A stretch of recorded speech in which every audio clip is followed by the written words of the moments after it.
maaaring nabasa niya ito sa iba't ibang social media sites at mga account. Kaya naman po ang ganda-ganda ng naging resulta ng ating pagpuna kay Diwata. Let's go!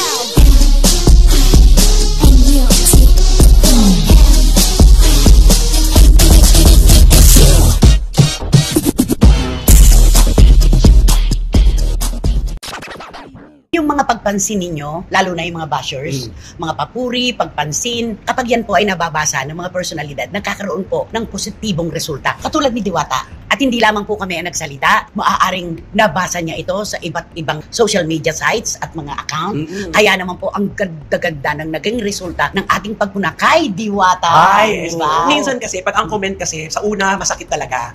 Pero kung iisipin mo, bakit may mga ganong lumalabas sa komento, siguro naka-experience. May napansin. May napansin. Kaya, gawin niya itong positive, gawin niyang aral to sa kanya. Lahat ng negative, basahin niya. At kung kaya niyang gawin, bakit di niya gawin? Kaya nga lagi kong sinasabi, kahit po ang mga bashers, meron din pong naitutulong sa mga personalidad. Kasi kaya lang naman po kayo, yung mga yung malawak-lawak ang pag-iisip, hindi gaya ng mga mema. Yung mga mema sabi lang, kumaliwa ka't kumanan, gumitna ka, tumalikod ka, humarap ka, meron pa rin nasasabi. Pero yun pong mga bashers na ika nga makabuluhan naman yung kanilang pagpuna, may aral dyan. Correct. Diba, no? Tama, siguro ito na pag-isip-isip siguro ni Diwata. Kasi ang dami na kasi mga negative na sa kanya na nanonood, na pinapanood niya at akin na naririnig niya. Siguro, oras niya siguro para baguhin yung kanyang sarili. At maganda naging resulta. Ang dami kong nakakausap ngayon, nagte-table hopping para. Ay, very good. Very good. Iniisa-isa niya ang mesa, kinukumusta. Dapat may ganun talaga, parang ikaw ang PR ng iyong negosyo. Correct. Ikaw ang talagang nagbebenta ng negosyo mo. Dahil ikaw naman kasi ang mayari.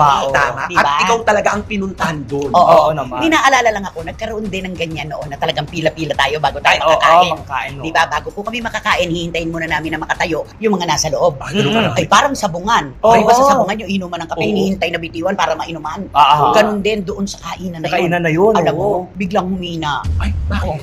Ipina-aircon. Lumayo yung bitukan ng publiko. Ay, naging sosyal. At saka dumami ang kanilang mga branches, di ba? Kaya saka pumunta mayroon. Kumalat ang branches, parang hot pandesal na bawat kanto ay meron. Parang BDO. Na kahit saan ka pumunta, may pag-withdrawhan ka at pag-didepositohan. Nung mag-aircon na, nung ginamitan na ng sosyalan na atake, humina. Wala na.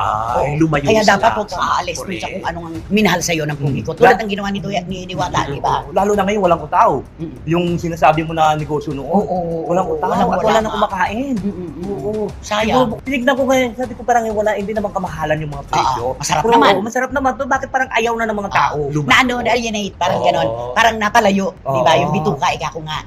Di ba? Dapat talaga, kung ano nasimulan mo, kung anong kinagat sa'yo ng publiko, dapat huwag kang hihiwalay doon. Parang kanta. Kung ano yung pumutok na kanta, pagka sa susunod na komposisyon mo, huwag kang lalayo. Nandun pa rin. Nandun pa rin. Yung tono. At yung tatak mo. Correct. Di ba? Ano masasabi mo ngayon na si Diwata ay balitang-balita, ang dami nagkukwento sa akin na bumabati na siya, at kapag meron daw mga vloggers na gusto siyang interviewin, ang pakiusap lang naman niya talaga ay magpa-schedule. Ayun. Hindi naman sana ibigin na natin kay Diwata yun. Kung ano yung patakaran niya sa kanyang parisan, sana respeto natin yung kasi nga naman yung pagod kasi siya yung nakakaramdam at saka nagre-reflect na yun yung sa ugali niya kapag pagod na kahit sino man talaga yun. At marami pong naliligayahan sa kanyang tagumpay. Kaya sana ito'y huwag din bitiwan ni Diwata dahil bibihira lamang po ang kinakatukan ng ganito kagandang oportunidad. Kaya dapat hawakang mabuti, huwag bibitiw. Kasi sayang na sayang, di ba? Sabi mo, higpitan mo pa. Kapit ng mahigpit, di ba? Pag kumain ka kay Diwata, ano ang una mong pipiliing orderin? Ako, chicken. Chicken. Yung kanya chicken. Ako yung overload niya. Ay, ako rin overload. Ano ba yung lahok ng overload? Chicharon, tapos yung lechon kawali. Tapos tapa. Yun. Yun lang yung actually chicharon tsaka baboy. Yung Baboy. bulalo, yung gano'n. Halo-halo. Ang sarap. Sinabi mo. Diba? Sa 100 pesos po, hindi na po kamahalan yun. Yung kanyang para sa overload. Ali soup, Meron ka pa ali soft rice, drinks. at may isang soft drink pa. Kaya talaga rin naman. Pero pag lumampas po siguro ng 100, medyo mag-iisip na rin ang ating mga kababayan. Ganun naman di ba? Kasi may mga negosyante na kapag kinagat yung 100 pesos na yun, magdadagdag. Dapat hindi. Gagawin nila 110. 120. 120, ganun talaga yan. Kapag ganun po, may comparison na yan. Maghahanap na ng iba. Ay, diba? Lalo na, ang dami na niyang kalaban ngayon. Ay, nagsusulputan. Kaya mabuti nga si Diwata, bumabalik na natin yung karisma. Kasi yun yung nawala, yung karisma. Ganun talaga ngayon, kung nauuso, may makikisawsaw, Ay, may makikisabay, may sali sa Oo, laban. may kakumpetensya. Para ding di nga ba, yung Oo. Hat Pandesal. Ay, correct. Kahit saan kanto ka pumunta, may Hat Pandesal. Hindi, alam mo naman kasi ugaling Pinoy yan. Mm. Kasi katulad na sa isang baryo, di ba? Pag nakikita, oy, may tindahan si Aling Puring. Oo. Oo, sabi mo gano'n. Parang Mabili. mabili. Naku, magtatayo din ako ng tindahan din si Aling Ising dito. Oo, di ba? Kaya gano'n may Oo. kompetensya talaga. Tama, aling Puring. Nelay. Haling ason. Naku, Aling Azon.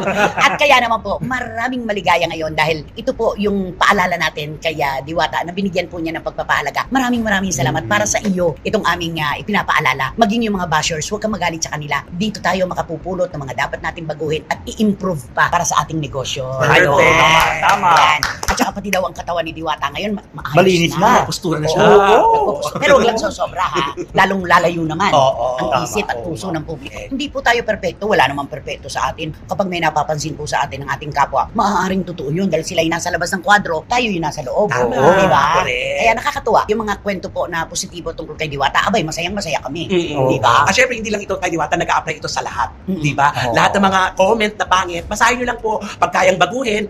Pag hindi, pilitin. Oo, meet ganun me lang. halfway. Oo. Magkita kayo sa gitna Correct. para sa huunlad ng iyong kabuhayan showcase. Correct. Oo. Diba? Masaya tayo. Mm. Hindi na siya babalik sa ilalim ng tulay. Yes, at Diba? hindi na siya magiging lamang Lupa. Oo. Kasi yan po ang sinasabi ng ating mga kababayan, nang galing ka sa wala, tumira ka sa ilalim ng tulay, huwag mo nang hintayin pa na bumalik ka kung saan ka nang galing. Correct. Tama naman yun. Hanggat Ay, may oo. oras pa.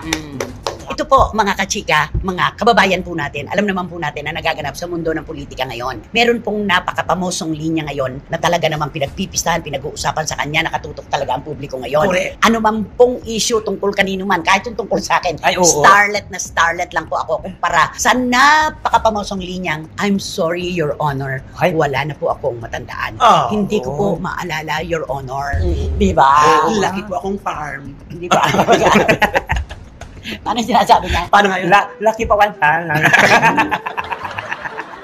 Parang hindi umuwi na. Parang hindi naman gano'n. Na-stroke ka Hindi na. pa ako ng pag-aaral. Sabi niya. Di ba ganun? Oh, paano nga?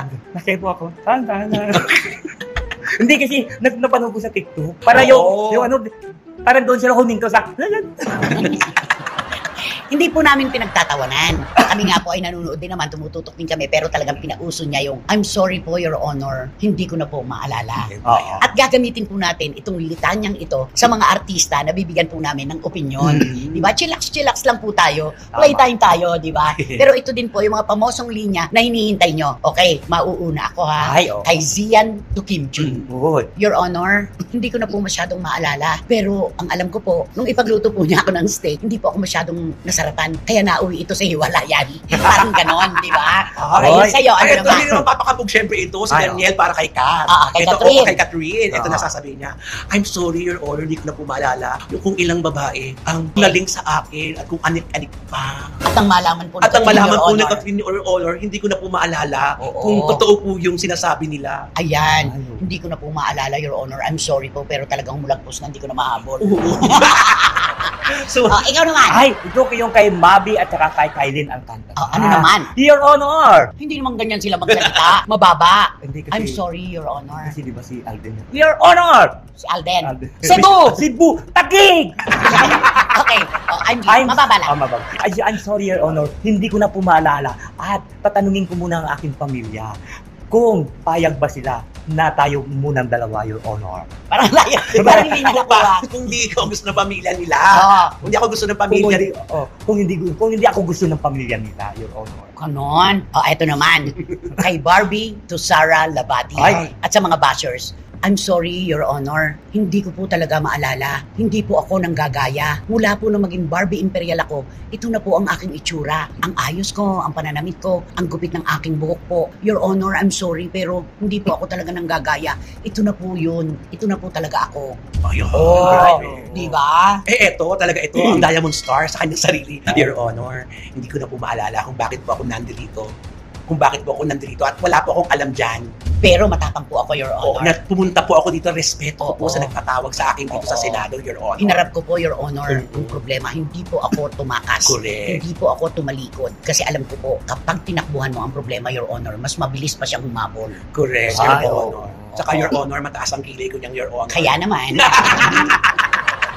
Kaya naman. Oh, kay Dennis at kay Marjorie at sa kanilang mga anak. Oo, kay Dennis at kay Marjorie at sa kanilang mga anak, Your Honor. Your Honor, Hindi ko na po Your maalala. Honor, hindi ko na po maalaala kung ano po ang aking kasalanan, kung bakit hindi po nila ako binabati, hindi mo lang po nila ako tinatawagan, hindi mo lang po nila ako tinitext, Your Honor. Kaya hindi ko na po talaga maalaala, Your Honor, kung ano ba talaga ang aking nagawa sa kanila. Ayun. Si Andrea Brillantes. Ay, Ano ay. sasabihin mo? Kay Andrea Brillantes, Your Honor, hindi ko na po maalala bakit po ako nag-link kay Daniel Padilla. Hindi ba? Bakit pati po ako dinadamay? Oo, bakit pati po ako nadamay? Bakit po lumabas yung pangalan ko sa mga ganong issue, dear Ano Honor? po ba ang totoo, Your Honor? Ito na nga po. Ngayon nga ba?